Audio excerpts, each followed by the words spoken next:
Hello, it's good to see you again. We have in Luke chapter 3 just an amazing account of Jesus receiving the Holy Spirit. So John had gone out baptizing, and many people, it says actually all had been baptized by him. Everyone who was coming out was wanting to turn from the sins of their past and to turn towards the righteousness of God.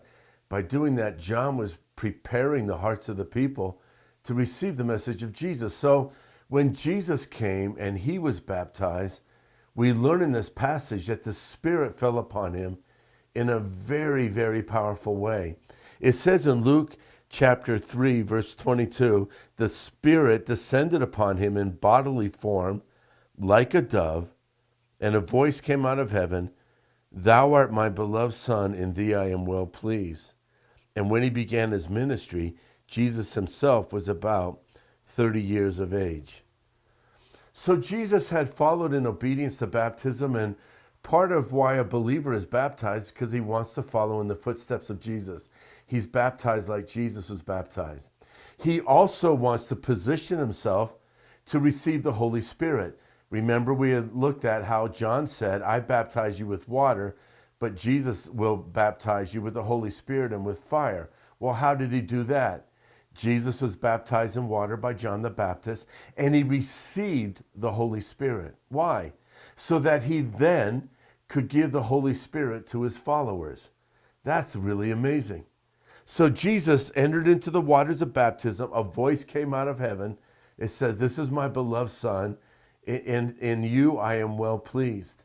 The Holy Spirit came in bodily form like a dove. Doesn't that remind us about the believers and followers of Jesus?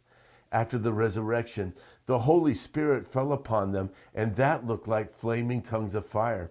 We can almost imagine that a dove with his wings flapping coming down to Jesus could sort of be the same image of the upper room where like tongues of fire came down and they landed upon all the believers. Now it says that when the Holy Spirit fell upon Jesus, then he began his ministry at the age of 30.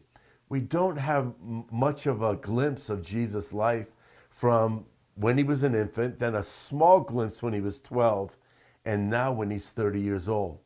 But here's the most important point. Jesus didn't do his ministry until he was filled with the Holy Spirit. We honor the fact that Jesus is the Son of God. He is deity. He is God in flesh. But even Jesus didn't step out in ministry until he had the fullness of the Holy Spirit. This is our encouraging thought today. Let's not try to do anything in this life without being filled with the Holy Spirit.